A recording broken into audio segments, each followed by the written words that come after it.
E20 petrol के बारे में।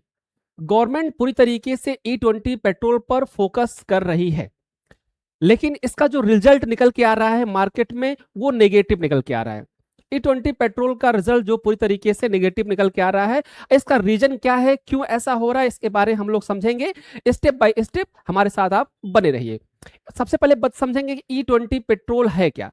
बहुत ध्यान से समझिएगा, ये वीडियो लंबा हो सकता है, बस आपके लिए इंपॉर्टेंट इंफॉर्मेशन हो सकती है।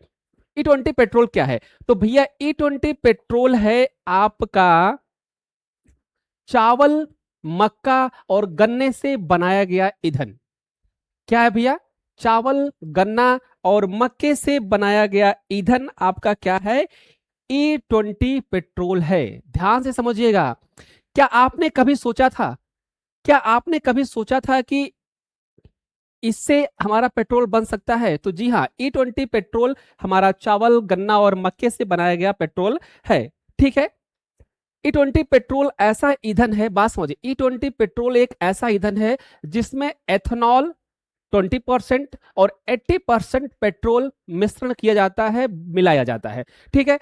अर्थात E20 पेट्रोल में 20% एथेनॉल और 80% पेट्रोल का मिश्रण किया जाता है, उसी को बोलते हैं E20 पेट्रोल। अब E20 क्यों लाया गया? सबसे इंपॉर्टेंट बात यह है कि E20 क्यों लाया गया। E20 क्यों लाया गया भैया? भारत सरकार ने E20 को कई उद्देश्यों से बढ़ावा दिया है या बढ़ावा दे रही है। इसका मेन मोटो क्या है? बहुत सारे मोटो इसमें जुड़े हुए हैं। भारत सरकार जब E20 लॉन्च कर रही है तो इसके पीछे बहुत सारी विशेषताएं हैं, बहुत सारी पॉइंट हैं जो बड़े लेवल पर गवर्नमेंट की सोच है। क्या है? पेट्रोल का आयात कम करना। अभी जब से युद्ध हुआ है आप सभी ने देखा कि पेट्रोल की कीमत क्या है, पेट्रोल की वैल्यू क्या है, किस तरीके से हम विदेशी देशों पर निर्भर है, किस तरीके से हम विदेशी देशों पर निर्भर है। Petrol, diesel, CNG, gas cylinder, LPG, इन सभी पदार्थों के लिए हम विदेशों पर निर्भर है, बाहरी देशों पर निर्भर है, खाड़ी देशों पर निर्भर है। तो गवर्नमेंट ने आयात को कम करने के लिए E20 को बढ़ावा देने का प्रयास किया है। दूसरा पॉइंट क्या है कि E20 से विदेशी मुद्रा की बचत होगी। जब हम आयात में कमी करेंगे तो जाहिर सी बात है हमारी विदेशी मुद्रा बचेगी। तीसरा पॉइंट है प्रदूषण कम करना। तीसरा पॉइंट क्या है? प्रदूषण को कम करना। पेट्रोल, डीजल की अपेक्षा E20 में, एथेनॉल में आपका प्रदूषण कम होता है। और चौथा पॉइंट क्या भैया? किसानों की आय बढ़ाना। किसानों की आय बढ़ाना। अब E20 से किसानों की आय कैसे बढ़ेगी, इसके बारे में थोड़ा हम प्रोसेस में समझने वाले हैं, थोड़ा सा ध्यान दीजिए। अगला, गन्ना, मक्का आदि बनाने से एथेनॉल का उपयोग बढ़ेगा। ठीक है, उपयोग बढ़ना है। ऊर्जा सुरक्षा मजबूत करना है। ठीक है, बात समझिए।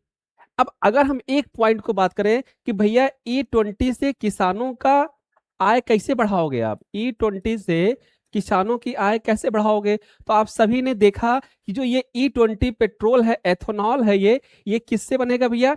ये गन्ना, मक्का आदि से बनने वाला एथेनॉल है।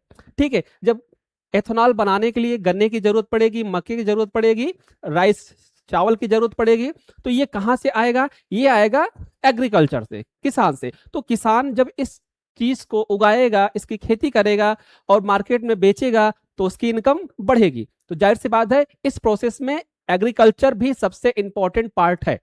ओके, चलिए बात करते हैं E20 के फायदे की। एडवांटेज क्या है भैया? E20 का एडवांटेज क्या है, क्यों इतना गवर्नमेंट फोकस कर रही है? ठीक है, तो सबसे हमने बताया कि पेट्रोल आयात में कमी।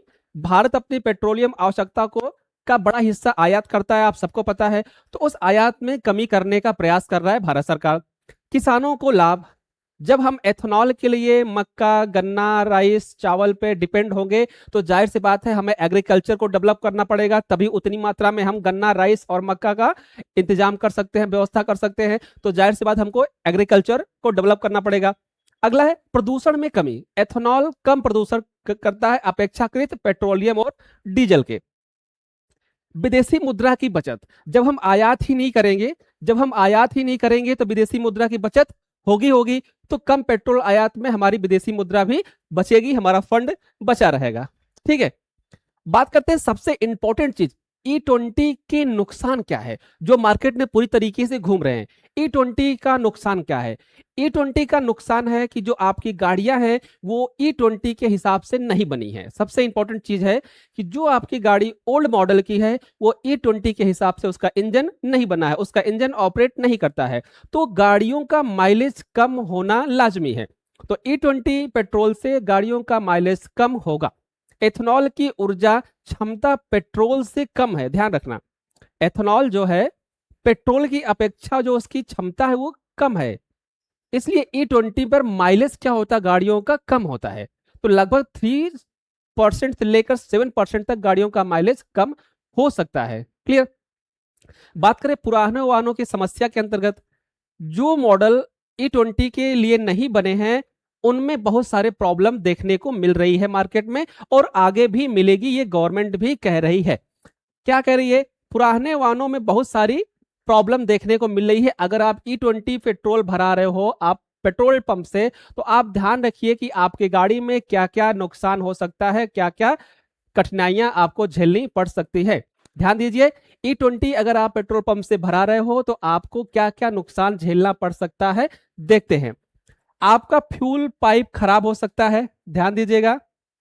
आपका फ्यूल पाइप खराब हो सकता है, रबर पार्ट आपका खराब हो सकता है, ठीक है, क्रॉसेस की संभावना हो सकती है, और इंजन का परफॉर्मेंस प्रभावित हो सकता है। मींस कि इंजन चोक हो सकता है या जाम हो सकता है, नाजुल उसकी जाम हो सकती है। बहुत सारी कठिनाइयां आपको देखने को मिलेंगी। क्लियर? और दूसरा, इसके गाड़ियों के रखरखाव का खर्चा बढ़ेगा। ईंधन की खपत समान दूरी तय करने के लिए थोड़ा अधिक ईंधन लगेगा। मीन्स कि जो पेट्रोल की गाड़ी 20 का एवरेज दे रही थी वो एथेनॉल की गाड़ी 15 का एवरेज देगी। क्लियर? तो इसलिए आपका खर्चा बढ़ने वाला है। किन वाहनों में E20 इस्तेमाल किया जा सकता है? सबसे इंपॉर्टेंट चीज, किन वाहनों में E20 इस्तेमाल किया जा सकता है? 2023 के बाद जितनी भी गाड़ियां लॉन्च हो रही हैं वो E20 के लिए कैपेबल है।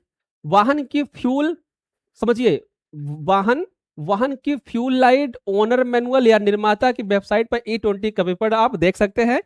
यदि वाहन E20 के लिए अनुमोदित नहीं है तो निर्माता की सलाह का पालन करें। ओके। उसके बाद E20 इंजन का प्रभाव,